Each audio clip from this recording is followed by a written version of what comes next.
जय हिंद। देखिए आज हम लोग समझेंगे क्लास 10 के विज्ञान के सबसे महत्वपूर्ण क्वेश्चन जो बार बार उत्तर प्रदेश बोर्ड में और बिहार बोर्ड में ये पूछा गया प्रश्न है। तो आप लोग इसको विशेष ध्यान दीजिए। ये मत सोचिए कि बिहार बोर्ड वाले लड़के की ये मतलब उत्तर प्रदेश बोर्ड का है तो हम लोग नहीं समझ सकते। देखिए उत्तर प्रदेश बोर्ड हो, बिहार बोर्ड हो, मध्य प्रदेश बोर्ड हो, राजस्थान बोर्ड हो, ये अधिकांश प्रश्न जो एनसीईआरटी जिसमें लगा है वो सब में ये प्रश्न पूछा जाता है। तो आप लोग इसको ध्यान से देखिए और आपके प्रश्न में ये जो है बड़ी ही पेपर के समय पे हेल्पफुल होगा। चलिए इसे देखते हैं। पहला प्रश्न जो है विद्युत प्रतिरोध का मात्रक क्या है।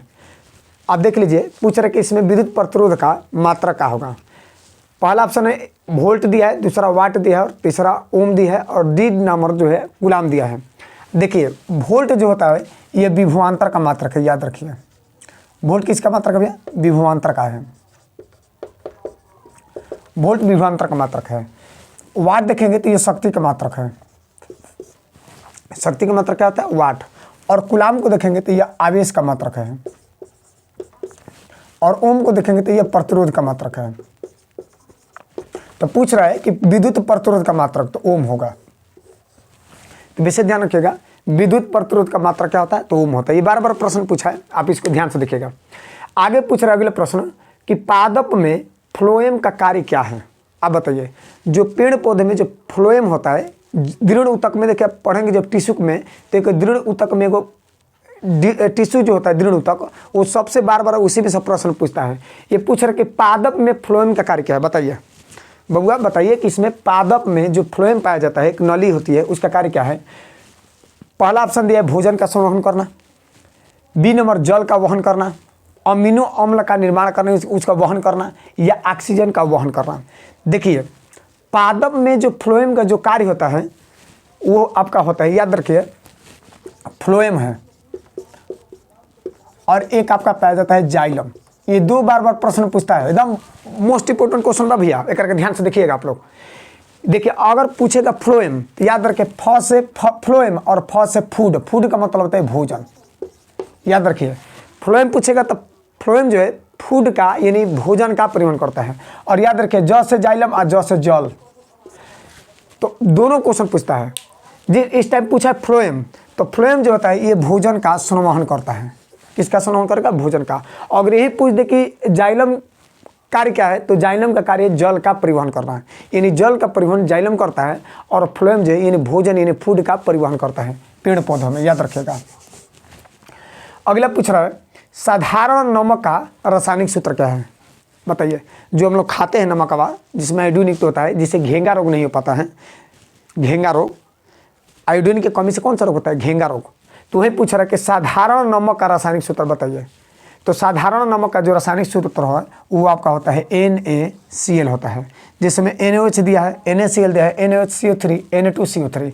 तो याद रखिए साधारण नमक का जो रासायनिक सूत्र होता है वो NaCl यानी सोडियम क्लोराइड होता है, सोडियम क्लोराइड होता है। अब देखिए पूछ रहा है कि स्वस्थ मनुष्य का रक्तचाप यानी BP जिसे ब्लड प्रेशर भी कहते हैं, BP जिसे ब्लड प्रेशर भी कहते हैं। तो स्वस्थ मनुष्य का जो एकदम स्वस्थ है, एकदम हेल्थ है, उसका स्वर किसी प्रकार का हार्ट में यानी उसके हृदय में बीमारी नहीं है, तो उस टाइम में उसका रक्तचाप कितना होगा। ऑप्शन दिया 100/60, 120/80, 140/90 और 80/120। तो बताओ बबुआ इसमें से कौन सा प्रश्न का जवाब है सही। बताइए मनुष्य के, स्वस्थ मनुष्य के रक्तचाप कितना होता है। देख लीजिए ऑप्शन दिया है। तो देखिए यदि कोई व्यक्ति स्वस्थ मनुष्य होता है तो उसका ब्लड जो प्रेशर होता है वह 120/80 का होता है। कितना होता है? 120/80 का। माना जो हार्ट जो है ना पंप करता है तो 120 के स्पीड से, 120 के स्पीड से। अब वो पारा पना पा गया, याद रखिएगा पारा पना कर 100, ये पारा पर नापा गया है 120/80 जो है पारा पर रख करके नापा गया है कि जो हार्ट जो है कितना स्पीड से फेंकता है। तो 120/80 का प्रेशर दबाव लगा कर फेंकता है, 120/80। और जब वापस उधर से लौटता है तो उधर से लौटते समय कितने स्पीड से आता है? तो 80 की स्पीड से। तो जाएगा 120 और आएगा लौट कर कितना? 80 की स्पीड से। तो जाने वाला जो होता है थोड़ा स्पीड तगड़ा चाहिए, स्पीड इसलिए जब हृदय जब पंप करता है तो 20 की स्पीड से पंप करता है। और जब वापस ऊपर उधर से लौट कर आता है तो 80 की स्पीड से आता है। तो याद रखिए कि BP बढ़ जाता है। क्यों?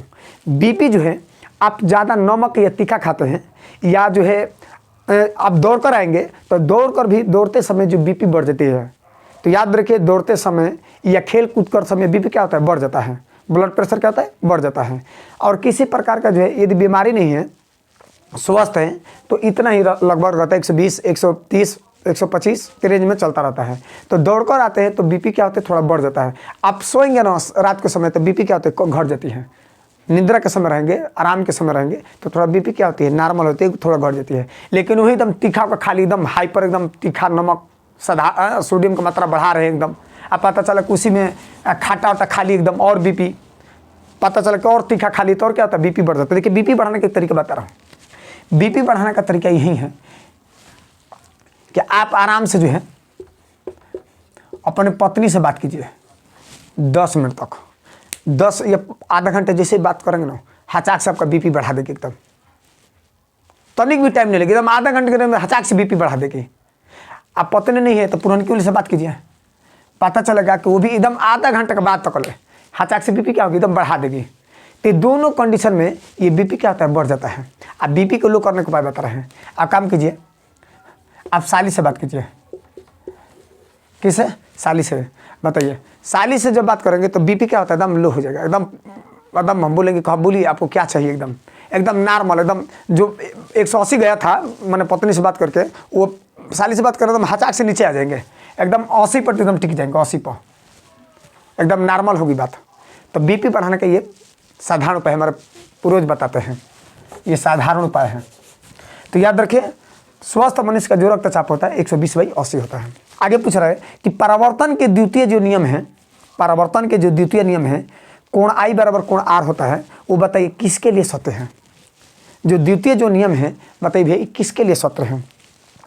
ऑप्शन दिया केवल समतल दर्पण के लिए, केवल अवतल दर्पण के लिए, या केवल उत्तल दर्पण के लिए, या सभी परावर्तक सतहों के लिए।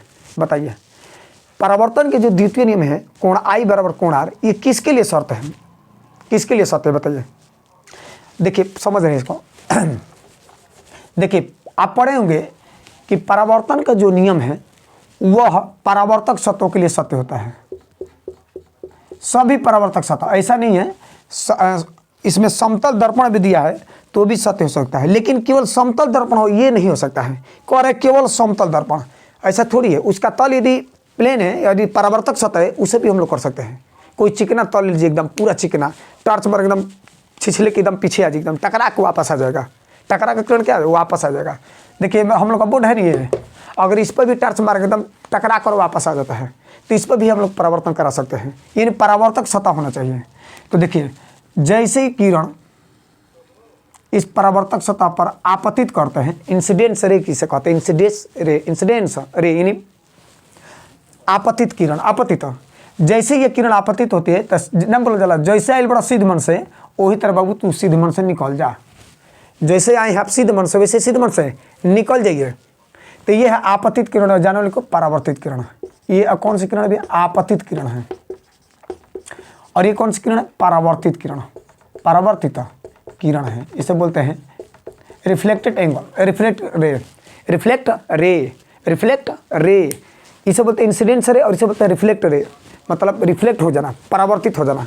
तो आने वाली किरणों का आपतित किरण और जाने वाली को परावर्तित किरण, और दोनों के बीच में अलग अलग करने के लिए एक जो है आप इस तरह से रेखा खींच दीजिए। इस रेखा को कहते हैं अभिलंब, नॉर्मल। इसे क्या बोलते हैं? अभिलंब यानी नॉर्मल।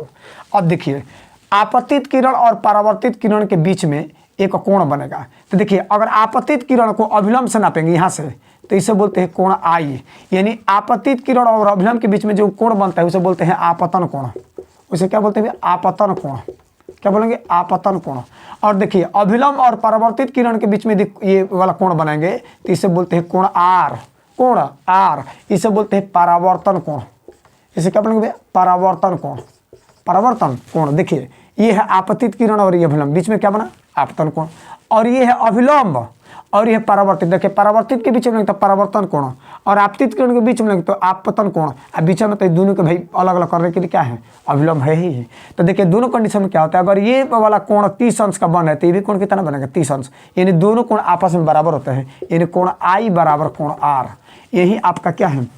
नियम पूछ रहे कि कोणाई बराबर कोणाई, तो परावर्तक सतहों के लिए ये कथन क्या होता है, सत्य होता है। ये नियम है आपका, इसे बोलते हैं द्वितीय नियम। प्रथम में क्या है कि आपतित किरण, पहला नहीं बता रहे हैं, आपतित किरण, परावर्तित किरण तथा अविलंब तीनों एक ही तल पर होते हैं, या एक ही बिंदु पर होते हैं, या एक ही रेखा में होते हैं। ये भी पूछ देगा, एक ही रेखा में, एक ही रेखा में, ये एक ही रेखा पर, एक ही रेखा पर पूछ देगा कि बताइए प्रकाश के परावर्तन का जो प्रथम नियम उसे क्या कहेंगे, तो एक ही रेखा पर स्थित होते हैं। एक ही रेखा पर क्या होता है, स्थित होता है। मतलब आपतित किरण, परावर्तित किरण और अभिलंब तीनों एक ही बिंदु पर स्थित होते हैं, स्थित। अब हम लोग देखते हैं अगला प्रश्न, 6वां नंबर।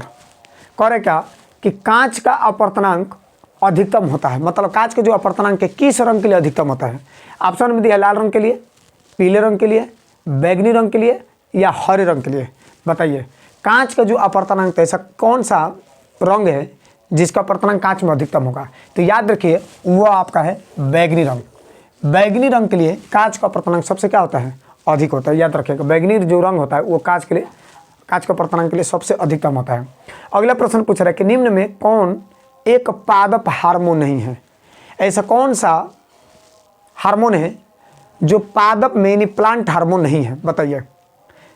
जिसमें ऑप्शन दिया है ऑक्सिन, जिब्रेलिन, एस्ट्रोजन या साइटोकाइनिन। बताइए, याद रखिए पूछ रहे हैं बार बार। देखिए कोई भी प्रश्न को जब हल कीजिए तो उस प्रश्न को ध्यान से देख लीजिए, प्रश्न क्या कर रहा है। पादप हार्मोन, याद रखिए प्लांट हार्मोन पूछ रहे हैं। तो देखिए पादप हार्मोन की यदि चर्चा हो, पादप हार्मोन की चर्चा हो तो याद रखिए पादप हार्मोन नहीं है, वो है आपका एस्ट्रोजन। एस्ट्रोजन यानी मानव हार्मोन है, और मानव हार्मोन में कौन सा हुआ, तो मादा वाला। तो याद रखिए यह एस्ट्रोजन है, मादा हार्मोन है। जब मादा हार्मोन पढ़ाएंगे तो उसमें बता देंगे कि एस्ट्रोजन क्या है। तो याद रखिए ये एस्ट्रोजन है, ये मादा में पाए जाना हार्मोन से, याद रखिएगा।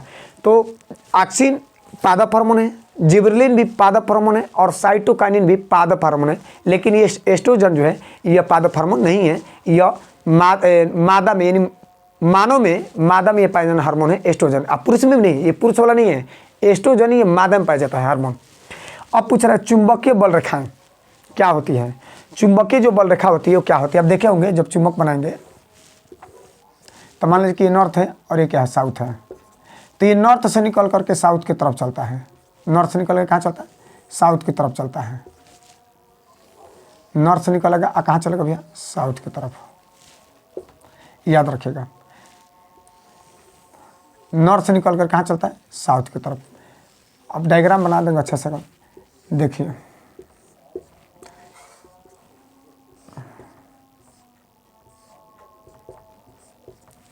और अंदर अंदर साउथ से नॉर्थ। तो देखिए चुंबकीय जो बल रेखा होती है वह नॉर्थ से निकल करके साउथ की ओर चलते हैं, माने उत्तरी ध्रुव से निकल कर दक्षिण ध्रुव में प्रवेश करते हैं, और इस तरह एक बंद पृष्ठ का रचना हो जाती है। एक काल्पनिक रेखा बंद पृष्ठ हो जाती है और इस तरह ये चुंबकीय क्षेत्र धारण कर लेती है। तो पूछ रहे कि चुंबकीय बल रेखा जो निकल रही है वो क्या होगी। तो याद रखें चुंबकीय बल रेखा कभी भी एक दूसरे को काटती या प्रतिच्छेद नहीं करती हैं। सबसे बड़ा का उत्तर है, ना बुझे नहीं बाबू तो मार दे सबसे बड़ा का उत्तर। ये देख ले सबसे बड़ा का उत्तर हुई होगा। चुंबकीय बल रेखा क्या होता है, सबसे बड़ा का उत्तर सीधे लगाइए। चुंबकीय बल रेखा क्या है, तो सबसे बड़ा का उत्तर। तो चुंबकीय बल रेखा कभी भी एक दूसरे को कभी नहीं काट सकती, कि कभी भी कभी काल काटना के लिए कहते प्रतिच्छेद हुए वहीं हुआ। तो एक दूसरे को कभी नहीं काटी या दूसरे को कभी प्रतिच्छेद नहीं कर सकती है चुंबकीय बल रेखा। अगला प्रश्न पूछ रहा है कि पीतल क्या है। बताइए, पीतल दे दिया, ऑप्शन दे है। बताइए पीतल क्या है, धातु है, अधातु है, उपधातु है या मिश्र धातु है। तो देखिए जो पीतल जो बनाया जाता है यह एक प्रकार का मिश्र धातु होता है। पीतल क्या भी आपका एक प्रकार का यह मिश्र धातु है, याद रखिएगा। अगला पूछ रहा है hydrogen ion, hydrogen ion NH+ की प्रकृति क्या होगी, अम्लीय होगी, क्षारीय होगी या उदासीन होगी या इनमें से कोई नहीं। बताइए। तो देखिए हाइड्रोजन आयन की चर्चा हो तब जब किसी पदार्थ को जब जल में घोला जाए तो H पर क्या दे, धनायन। तो जब पदार्थ को जल में घोला जाता है और H पर वो धनायन दे तो याद रखिए वह जो है आपका अम्ल होगा। अम्ल हमेशा जल में घुल करके H पर क्या देते हैं, धनायन देते हैं। तो जब आप अम्ल को घुलेंगे तो अम्ल क्या देते हैं, H पर धनायन देते हैं। और यदि किसी पदार्थ को यदि आप जल में घोल रहे हैं और वो OH पर ऋणायन दे रहा है तो समझ लीजिए वो आपका क्या होगा, क्षार होगा। क्या होगा, क्षार होगा। यदि OH पर ऋणायन दे तो क्षार होगा, और H पर धन दे, H पर क्या दे, धन दे, तो वो आपका अम्ल होगा। तो देखिए पूछ रहा है कि हाइड्रोजन आयन जो H+ हो इसकी प्रकृति क्या होगी। तो देखिए यहाँ पर दिया है अम्लीय। तो जब हम लोग एच किसी पदार्थ को जब जल में घोलेंगे तो इस पर क्या देगा, धन देगा, और वह प्रकृति क्या होगी, अम्लीय हो जाएगी। तो ये आपका 10 प्रश्न है, और इसमें से प्रश्न जो है बार बार ये प्रश्न वही बताए हैं आज जो बोर्ड पेपर में जो आपका पूछा जाता है। अगले ऑप्शन में मिलेंगे। जय हिंद।